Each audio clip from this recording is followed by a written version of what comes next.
हाँ जी, नमस्ते जी, बोलिए। आ, जी सर, जो बाकी पहले तो मैं क्षमा मांग लेती हूँ अगर मैंने कोई इस तरह का क्वेश्चन पूछा या फिर मेरे शब्द कुछ ऐसे लगे तो उसके लिए मुझे क्षमा कीजिएगा। देखिए, मैं कोई पूछना भी चाहती हूँ प्रश्न गलत कि नहीं होता, सिर्फ उत्तर गलत हो सकता है। प्रश्न तो आपका कैसा तो है? जी जी, बाकी जो डायमेंशन के जो लोग हैं, जैसे राव फ्रॉम सिक्स डायमेंशन से हैं, तो क्या वो भी थर्ड फोर्थ इस तरह के डायमेंशन से जाकर ऊपर गए हैं? और उनका जो थर्ड डायमेंशन था और हमारा जो थर्ड डायमेंशन है, हमने जो सुना है अब तक वो ये है, आपके वीडियोस और डॉक्टर दारूदा का ये सब मैं जो सुन रही हूँ, उसमें बताया जाता है कि हम लोग ट्रैप में हैं, यानी कि निगेटिव एनर्जी में हम लोगों को ट्रैप करके रखा हुआ है और उन्होंने हमें कर्मा के बंधन और लाइक दिस इस साइकिल में डाल दिया। तो क्या उनका जो डायमेंशन था थर्ड डायमेंशन, वो थर्ड डायमेंशन डिफरेंट था हमारे थर्ड डायमेंशन से? और और अगर ये डिफरेंस था और हम लोग ट्रैप में आ गए, हम पर निगेटिव एनर्जी ने हम पर कंट्रोल कर लिया और अभी भी वो कंट्रोल बनाए रखना चाहते हैं, तो जो ब्रह्मांड का मालिक कहें या उसे ईश्वर कहें या सत्य कहें, जो भी उसका नाम दें, वो क्या कर उससे रहा तो हमारे प्रति दया ऐसी होनी चाहिए कि हम जब ट्रैप में निगेटिव एनर्जी में आ गए तो हमको उठा करके, तो हमारे ऊपर दया करते हुए इस धरती का एक एक कण, एक एक जीवाणु, एक एक सेल कंप्लीटली उसमें चला जाना चाहिए फिफ्थ डायमेंशन में। ये उनकी तरफ से कहते हैं ना, मैंने अगर किसी का कुछ चोरी कर लिया भाई, मुझे अगर अंदर से रियलाइजेशन हो गया कि भाई इन लोगों के साथ मैंने आपके साथ बहुत गलत कर दिया, तो मैं विद इंटरेस्ट आपका ये दे करके मैं आपसे क्षमा मांगू या फिर मैं इस तरह की बात करूँ, तो हम हमारे जो ईश्वर है, हमारा जो प्रकाश है, अगर हमारे साथ ये गलत हुआ है इस धरती पर, इस ग्रह पर, तो क्या हमें हमारे पूरे ग्रह को, मैं नहीं चाहती कि मैं अकेली ही 550 में चली जाऊं, मैं चाहती हूँ मेरे साथ ये पूरी पृथ्वी जो है वो फिफ्थ डायमेंशन की ओर चली जाए। तो मेरे इन दो सवालों के जवाब मैं आपसे एक्सपेक्ट करती हूँ। तो पहला तो ये है कि क्या राह भी इसी प्रोसेस के थ्रू गए हैं? राह की टीचिंग के हिसाब से इवोल्यूशन के प्रोसेस से वो भी गुजरे थे। क्या प्रोसेस सेम था? सेम मैं नहीं कह सकता, जैसे धरती पे 8 खरब लोग हैं, लेकिन जो इंडिविजुअल जर्नी है, मेरी यात्रा किसी और से नहीं मिलती। क्योंकि इवोल्यूशन के प्रोसेस में मुझे अपनी एनर्जी को 0 से 100 लाना है, और ब्रह्मांड इतना डाइवर्सिफाइड है कि हर एक के लिए वो अनेक अनेक तरीके के उसने यत्न किए हुए हैं। जैसे एक मेरा छोटा सा अंगूठा है, इसका थंब विप्रेशन 8 खरब में से किसी से नहीं मिलता, ऐसे ही मेरी जर्नी भी किसी और से नहीं मिलती। ऐसे ही हो सकता है कि उस समय की जो राह के समय की जब इवोल्यूशन हुआ था, तो वो हमारी तरह हुआ था या नहीं, जरूरी नहीं है। मैं नहीं मानता कि हमारी तरह हुआ था।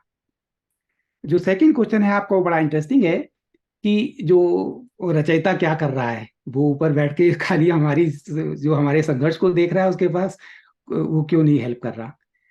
अगर गाय भी सोचती हो कि ये इंसान जो है मुझे क्यों काटता है, और हमारा रचयिता ऊपर क्या कर रहा है, क्यों नहीं वो बचाता, क्यों हमारा दूध निचोड़ के हमारे बच्चे के लिए दूध नहीं छोड़ते और सड़क पे हमें भूखा मरने के लिए छोड़ देते हैं, तो गाय को कभी उत्तर नहीं मिलेगा। वो ये प्रश्न पूछते पूछते 100 सदियां बीत जाएगी, लेकिन इसका उत्तर कभी नहीं आएगा, क्योंकि इसके उत्तर में ही प्रश्न छुपा हुआ है। जो थर्ड डायमेंशन की duality, third dimension duality based है। इसमें दोनों सिरे हमारे अपने हैं, इसके थ्रू हम इवॉल्व होते हैं। इसके बियॉन्ड की में भी डुअलिटी के दोनों लक्षण है, लेकिन बहुत कम है। यहाँ पे दोनों एक्सट्रीम है, और जो एक्सट्रीम है, ये हमारा ही क्रिएशन है।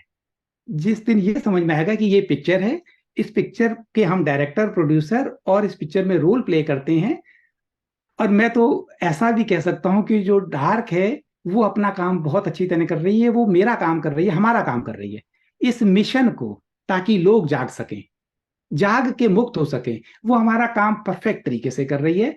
मेरे प्रति, मेरे मन में उनके प्रति भी प्रेम है, क्योंकि वो हमारा काम कर रहे हैं, हमें जगाने में हेल्प कर रहे हैं। जब आप ये समझेंगी तो आपका ये प्रश्न खत्म हो जाएगा। नहीं तो गाय की तरह सदियों पूछती रहेंगी कि वो भगवान क्या करता रहा। गाय भैंस बकरी आप देखो, भेड़ को पहाड़ों में पैदा होती है, उसके शरीर में जो उसको बचाने के लिए सर्दी से उसके बाल होते हैं, उसको ऐसे इंजेक्शन देते हैं ताकि उसके बाल जरूरत से ज्यादा हो गए। उसके शरीर में जुएं पड़ जाती हैं, कीड़े पड़ जाते हैं, सफर करती है गर्मी में। फिर जब सर्दी आती है तो उसके सारे बाल उस तरह से निकाल देते हैं, वो ठंड में सफर करती है। उसके बच्चे को मार के खा जाते हैं, वो भी तो ये प्रश्न पूछती होगी भगवान से कि इंसान ऐसा क्यों हो गया। जैसे इस जानवर के लिए हम हैं, ऐसे ही हमारे लिए डार्क फोर्स है, सब इवॉल्व हो रहे हैं। Yes sir. सो ये थ्री डायमेंशन का ही प्रश्न, थ्री डायमेंशन की बुद्धिमत्ता से लिया हुआ प्रश्न है। तो यहाँ पर एक दो चीज मेरे सामने खड़ी हो जाती है, क्या हम ट्रैप में हैं या फिर निगेटिव एनर्जी हमारे लिए अच्छा कर रही है। मतलब हम किस दृष्टिकोण से देखें। इधर जब हम ट्रैप सुनते हैं तो हम एक दूसरी तरह के भाव में आ जाते हैं, जब हम ये सुनते हैं कि अगर ये ठोकर ना मारते तो हम खड़े नहीं होते तो हम यस। इस भाव में आ जाते हैं। और यस। अगर ऐसा है कि वो ठोकर भी मान ले ट्रैप भी मान ले, तो ये माइंड अभी उस चीज में जगलिंग करता है और नहीं समझ में यस। आता है उसमें। तो हम फिर यस। सोचते हैं कि फिर हमें अगर थर्ड से फिफ्थ में जाना है तो फिर हम मेडिटेशन करें या फिर हम अपने हार्ट चक्र पे काम करें। यहाँ तक कि अभी जो बात चल रही है, सब सुनते हैं, सब ग्रंथ सुनते हैं, पढ़ते हैं, जानते हैं, ज्ञान सुनते हैं, लेकिन कभी कभी थैंक यू की भी भावना नहीं आती। मतलब अपने आप में कई सारे कॉन्ट्राडिक्टरी चीजें खड़ी हो जाती है। जो हम सोचते नेगेटिव एनर्जी हमारी मनी को भी ट्रैप कर रहे हैं, हमारे ये भी ट्रैप कर रहे हैं, तो हम एक अलग भाव में पहुंच जाते हैं। अरे फिर हम दूसरे भाव में आप बोल देते हैं कि आप ऐसा करना चाहिए। तो यस। ये एक्चुअली कंफ्यूजन व्हाट टू इस प्रोसेस का हिस्सा है, ये जागने के प्रोसेस का हिस्सा है, ये कंफ्यूजन। कंफ्यूजन स्टेबिलिटी रखना। और मैं सिर्फ, अगर मुझसे कोई पूछा जाता है कि कोई एक प्रैक्टिस बताएं, तो मैं वो प्रैक्टिस बताता हूँ जो लोगों को कम लगता है कि कम अच्छी बताई। श्री तेज जी ने पूछा था मंत्रों का जाप करें तो फायदा करेगा कि नहीं। मैं कहता हूं कि बीच में रहें। बीच में जब हम रहते हैं तो ये प्रश्न दोनों एक्सट्रीम के हैं और ये आना स्वाभाविक है। दोनों सही है कि डार्क ने हमें ट्रैप किया हुआ है, ये जानना। आने वाले समय के लिए जो वो और ट्रैप कर रहे हैं, चिप करेंगे, डिजिटल करेंसी लाएंगे, जानना। और ये भी सही है कि उनकी जगाने की वजह से हम जाग रहे हैं, ये गेम हमने बनाई है। हम चेस दो लोगों के बिना खेली नहीं जा सकती। और वो मैच क्या जो एक तरफा मैच हो, ये इतना सस्पेंसफुल मैच है कि ये ना पता लगे कौन जीतेगा आखिरी तक। उस जीत की खुशी जब हम इंजॉय करेंगे, इसलिए ये इतना कठिन मैच है। इससे कठिन मैच महाभारत कुछ भी नहीं थी इसके आगे। मैं आपको बता रहा हूं, जो 5,000 साल पहले जिसका हम आज तक गुणगान करते हैं, वो तो एक हस्तिनापुर में भारत में हुई थी। इसको पूरी धरती पे एक इवेंट हो रहा है। इतने बड़े इवेंट का हिस्सा बनेंगे, ये जब आप जानेंगे। और दोनों पार्टियां आपने खुद ऐसी बराबरी की चुनी कि आखिरी तक ये ना पता लगे कौन जीतेगा कौन हारेगा, फिर उस जीत का जश्न। दोनों ही सही हैं, दोनों अपनी अपनी जगह सही हैं, दोनों मान्यताएं। जब आपकी चेतना ऊपर उठेगी तब आप दूसरी मान्यता को एक्सेप्ट कर पाएंगे, तब तक कर नहीं पाएंगे, जितना भी थ्योरेटिकल बता दिया जाए।